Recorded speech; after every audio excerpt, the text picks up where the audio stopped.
Mkuu wa mojawapo ya kampuni kubwa zaidi duniani ya kuzalisha mbolea ameonya kuwa kuendelea kufungwa kwa mlango bahari wa Hormuz huenda kukasababisha uhaba wa chakula. Katika mahojiano na BBC, Svein Holster wa kampuni ya Yara amesema wakulima kutoka mataifa maskini ndio watakaoathirika zaidi na kutatizika kwa mfumo wa uzalishaji na usambazaji wa mbolea uliochochewa na mzozo wa Mashariki ya Kati. Bei ya mbolea imepanda kwa 80% tangu kuanza kwa vita vya Iran. Elizabeth Kazibure anaarifu zaidi. Kukatizwa kwa upatikanaji wa mbolea na viambato vyake muhimu kutokana na vita vinavyoendelea nchini Iran kunaweza kusababisha upungufu wa hadi milo bilioni 10 kwa wiki duniani kote, na athari zake itazikumba zaidi nchi maskini. Mkurugenzi mkuu wa kampuni ya Yara, Svein Tore Holster, ameiambia BBC kwamba kwa sasa hadi tani 500,000 za mbolea ya nitrogen hazizalishwi duniani, na hali hii itaathiri kwa kiwango kikubwa zaidi nchi maskini ambazo ndizo zitakazopata pigo la kwanza na kuhatarisha uzalishaji wa chakula duniani. What does that mean for food production? Ina maana gani kwa uzalishaji wa chakula? Kwa kutumia makadirio ya kawaida katika hilo, ningeweza kufikia hadi milo bilioni 10 ambayo haitazalishwa kila wiki kutokana na ukosefu wa mbolea. Lack of fertilizers. Misimu ya upandaji wa mazao hutofautiana katika sehemu mbalimbali za dunia. Pamoja na hayo, Uingereza haiwezi kukumbwa na uhaba wa chakula. Gharama zinazoongezeka zinazowakabili wazalishaji wa chakula zinatarajiwa kuanza kujitokeza katika baadhi ya bidhaa. Zaidi ya hayo, huu ndio msimu wa kilele wa upandaji, ili hali barani Asia wakulima ndio wanaanza shughuli hizo. Nchi zilizo katika hali dhaifu zaidi kiuchumi ndizo zitakazoathirika kwa kiwango kikubwa. Baadhi ya maeneo hayo ni kusini mwa jangwa la Sahara, India, pamoja na baadhi ya sehemu za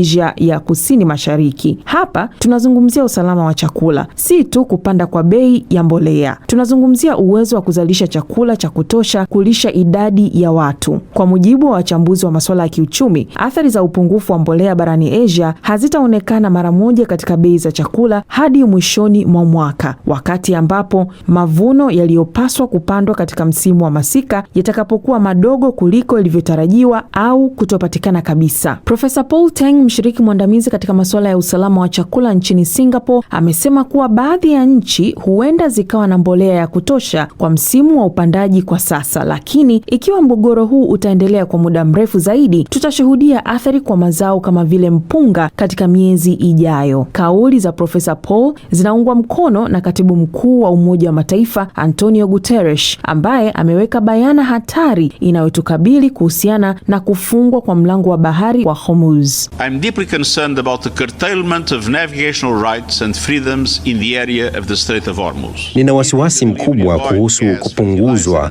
kwa haki na uhuru wa usambazaji katika eneo la mlango wa bahari wa Hormuz, hali inayozuia usafirishaji wa mafuta, gesi, mbolea na bidhaa nyingine muhimu. Hali hii inavuruga masoko ya nishati, usafirishaji, viwanda na chakula, na kudhoofisha uchumi wa dunia kwa ujumla. Kama ilivyo kwa kila mzozo, ubinadamu wote unalipa gharama yake. Madhara yake tutaendelea kuyahisi kwa muda mrefu ujao. Holster amesema wakulima duniani kote wanakabiliwa na msururu wa changamoto nzito, huku akieleza kuwa bei wanazopata kwa mazao yao bado hazijarekebishwa ili kuendana na gharama kubwa wanazokumbana nazo, ikiwemo ongezeko la gharama za nishati. Dizeli kwa ajili ya matrekta vinaongezeka bei, pembejeo nyingine za kilimo zinapanda gharama, na bei ya mbolea inaongezeka pia. Kwa mujibu wa Umoja wa Mataifa, takriban theluthi moja ya mbolea duniani kama vile urea, potashi, amonia na fosfeti kwa kawaida husafirishwa kupitia mlango wa bahari wa Hormuz. Kuendelea kwa mzozo huo kunaweza kusababisha uhaba mkali wa upatikanaji wa chakula kati ya mataifa tajiri na yale maskini. Katika bara la Asia na ukanda wa Pasifiki, ukosefu wa uhakika wa chakula unatarajiwa kuongezeka kwa 24%, ikiwa ni ongezeko kubwa zaidi kwa kulinganisha na maeneo mengine duniani. Nchini Uingereza, shirikisho la chakula na vinywaji limetabiri hivi karibuni kuwa mfumuko wa bei ya vyakula unaweza kufikia 10% kufikia mwezi Disemba. Swali linalojitokeza ni endapo hatutakuwa na uhakika wa chakula, je, kutakuwa na utulivu wa kijamii? Je, kutakuwa na uthabiti wa kiuchumi? Haya ni maswali ambayo mataifa yanapaswa kuanza kuyatafakari kwa kina na kuyakabili ipasavyo. Maswali mazito yanahitaji majibu mazito. Tukiwa bado tumetuama kwenye mzozo huo wa Mashariki ya Kati,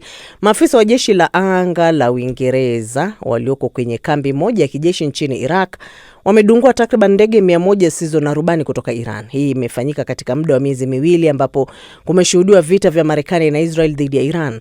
Kabla ya kusitisha mapigano, eneo hilo lilikuwa likilengwa na makombora na karibu ndege zisizo na rubani 30 kwa siku. BBC ni shirika la kwanza la habari kutembelea kambi hiyo yenye vikosi vya Uingereza na Marekani tangu mzozo huo uanze. Taarifa ya Jonathan Bell inawasilishwa na Peter Mwangangi. Tunasafiri na jeshi la angani la Uingereza hadi katika moja ya kambi za kijeshi za mataifa ya magharibi ambazo zililengwa kwenye mashambulizi ya Mashariki ya Kati. Kwa sasa hali ya usitishaji vita ipo, lakini hata kabla tu ya ndege tuliokuwa ndani kutua ardhini, kulikuwa na dhihirisho la wazi kwamba tishio la mashambulizi bado lipo.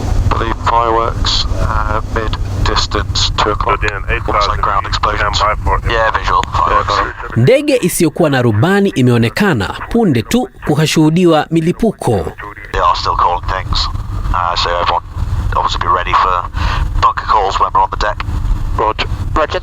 Wakati huu ikilenga vikosi vya Iraq vilivyo karibu.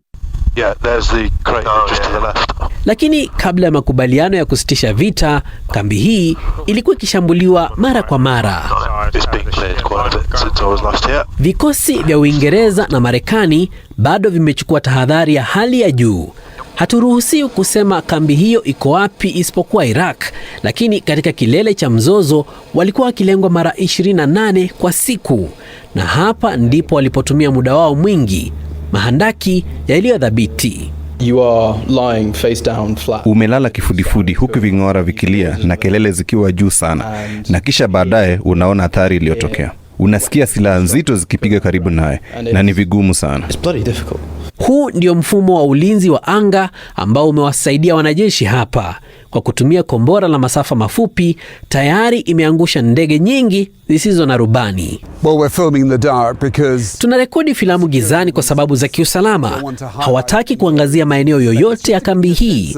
Ili tu kukupa hisia ya tishio, hapa wamedungua zaidi ya ndege zisizo na rubani 100 kwa zaidi ya mwezi mmoja kwa kutumia mfumo huu juu ya mlima unaoitwa Rapid Sentry. Wanajeshi wa Uingereza wana sekunde chache za kugundua, kufuatilia na kuharibu ndege zisizo na rubani zinazoingia na kuweka maisha yao hatarini. Tumeombwa tusionyeshe nyuso zao. Tulikuwa na ndege zisizo na rubani 14 kwa usiku mmoja. Huo ulikuwa mkakati wa mara kwa mara wa kuingia, kuweka kombora kwenye bomba na kulenga tena. Lakini kwa ile kasi, hata wakati wa mchana unapotarajia zishambulie usiku, bado ni kubwa. Je, umewahi kulenga maeneo ya karibu? Ndiyo, kadhaa. Unaweza kutuambia chochote kuhusu hili? Siwezi kukufafanulia kwa undani, lakini tumekuwa na makabiliano kiasi. Marekani na Wamarekani wamekutana na mashambulizi hayo pia. Ziara hii fupi iliwezekana kwa sababu ya kusitishwa kwa vita. Imekuwa fursa kwa mkuu wa jeshi la angani la Uingereza na waziri wa ulinzi kutoa sifa zao na kupinga madai ya Rais Trump kwamba Uingereza imekuwa ikikosa kushiriki. Tumesaidia kuwaondoa Wamarekani katika hatari. Tumesaidia kuwalinda na wao wamesaidia kutulinda. Hii ni mwelekeo wa kujilinda kwa mtazamo wetu. Tutabaki katika hali hii ya kujilinda, lakini uhusiano ni imara. Marekani na Uingereza walikuwa wakifanya kazi pamoja hapa muda mrefu kabla ya vita hivi kuanza. Lakini dhamira yao kuu imekuwa kupambana na kundi la ISIS, ila bado haijulikani wazi kama hawako hatarini.